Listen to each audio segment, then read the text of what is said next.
HubSpot's a little bit like the iPhone. We build a set of applications like you get with your iPhone, and then you can download third-party applications. We're letting our internal developers build apps on the marketplace, and we're sharing the exact same economics with them as a third-party developer. So the way our app marketplace works is if you build an app, you get 90% of the revenue, HubSpot gets 10%. If you're a developer and you want to work nights and weekends, you have a brilliant idea for an app, go ahead and work on nights and weekends, you'll get 90% of the revenue, and we'll get 10%. So you've got an incentive to sort of create a startup within a startup inside of HubSpot.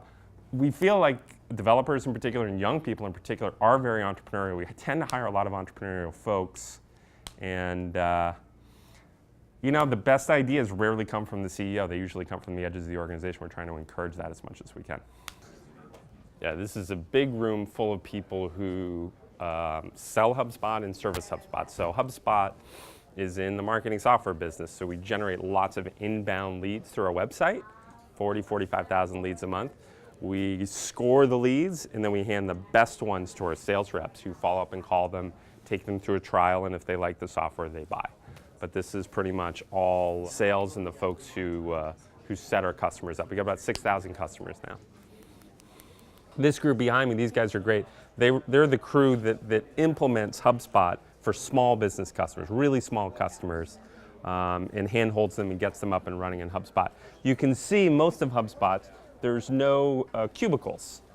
HubSpot software is based on two very, very simple ideas. The traditional marketing playbook of doing advertising and emailing and stuff like that, it just doesn't work anymore. And we feel like all marketers need to sort of transform the way they market to kind of match the way modern humans shop and learn. Pull them in through Google, pull them in through blogs, social media. The second idea behind HubSpot is that it's really complicated to do this modern marketing well. You have to buy e-commerce software, you have to buy content management software, blogging software, social media tools, lead nurturing software, web analytics. How do we pull some of the others really simple and easy? A little bit like your iPhone. So on my iPhone, I've got, you know, I've got a phone, I've got a camera, I've got my email, I've got my calendar, I've got my notebook, I've got a flashlight. I don't have to carry all that crap around with me anymore. It's a little bit like that for marketing. It's like HubSpot pulls all this crap together into one simple, integrated, slick system that's a lot like your iPhone, actually.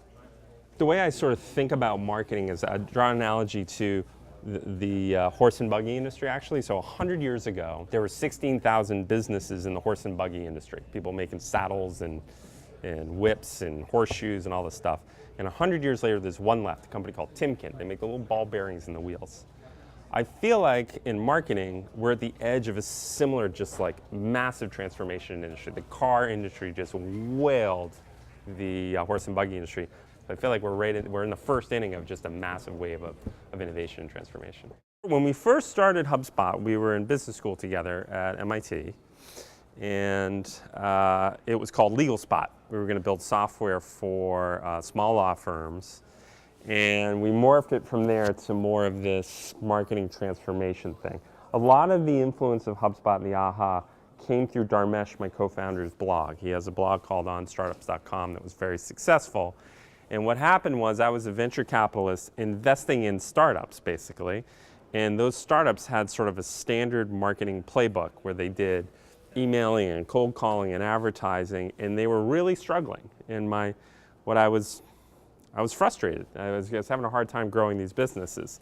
Dharmesh, on the other hand, had this little blog. He didn't spend any money or time on it, or a little bit of time, but he had 10 times more interest than my very wealthy venture-backed startups with lots of people. And that's kind of where the aha moment was juxtaposing his blog with the marketing playbook. My job in the early days of HubSpot is I would go out and talk to potential customers. I was the lead user of the product. I used it myself a lot and give feedback to Patrick and Dharmesh, and we just iterated it every day. We're just writing more code. The first time I went to visit a customer, and at the end of the meeting, the customer said, well, I'd like to buy it.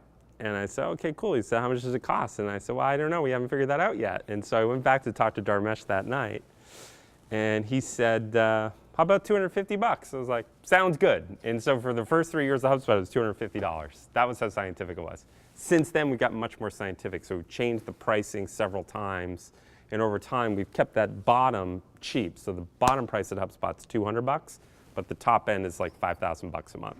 So as we moved up to more sophisticated customers, we've been charging more. They get a huge amount of value, and so we've been able to charge more as time goes on. We solve two simple problems for all our customers. One is just how do you get more leads?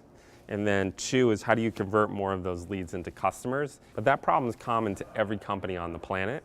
And so we try, our software, it doesn't change that much between different verticals and whatnot. It's pretty similar for everyone. It's how do I get more traction? How do I leverage the internet to really grow my business? How do I get some viral flow on what I'm doing? And so it's less about a consulting business, or very much a software business. I think there's something about HubSpotters that a lot of us have in common is people are lifelong learners. My dad was like this, always reading some book, picking up some new hobby, just always learning something new. And I think Dharmesh and I are both like that, always on some kick about learning some new thing. And HubSpotters are very much like that. They're always reading some new book or have some new pet rock or some new cool, interesting hobby, whether it's making beer or learning to play guitar. And we really encourage it here. We like people who have that sort of will to learn and will to push forward. I think it's part of why we're successful. So every new interesting thing that happens in marketing, HubSpot's right on it. I remember when Twitter first came out, and Ellie Meerman, one of our marketing people, and showed it to me when it first came out. She's like, you really need to figure this out. It's going to be big. And like 2 weeks later, I was completely addicted to Twitter.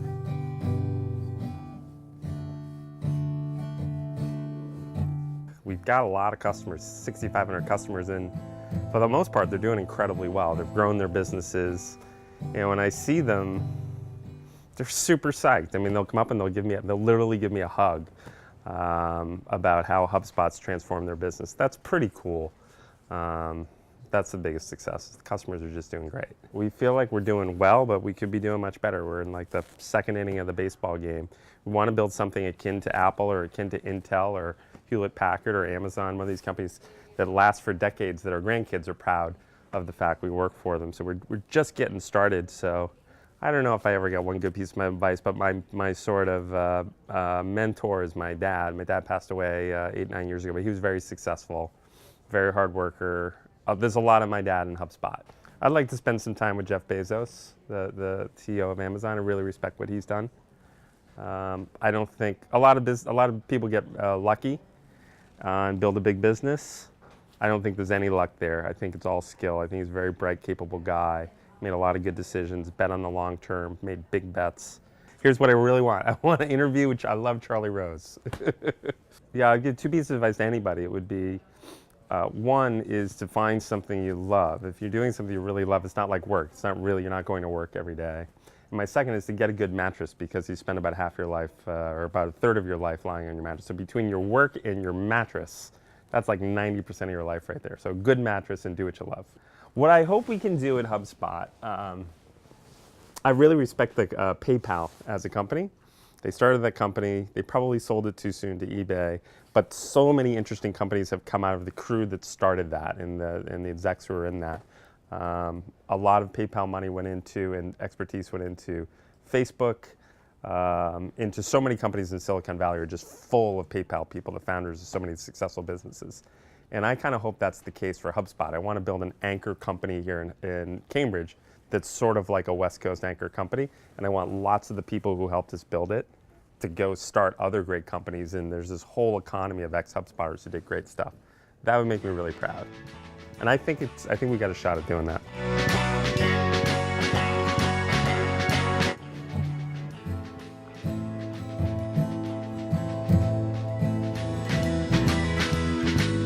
I use a lot of baseball analogies because I'm addicted to the Boston Red Sox, yes. This is the R&D room. We have to be very, very quiet. Big brains in here working on the product.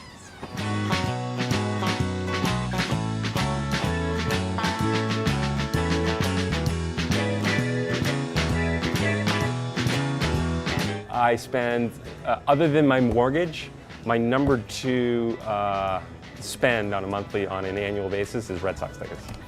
I think that would qualify.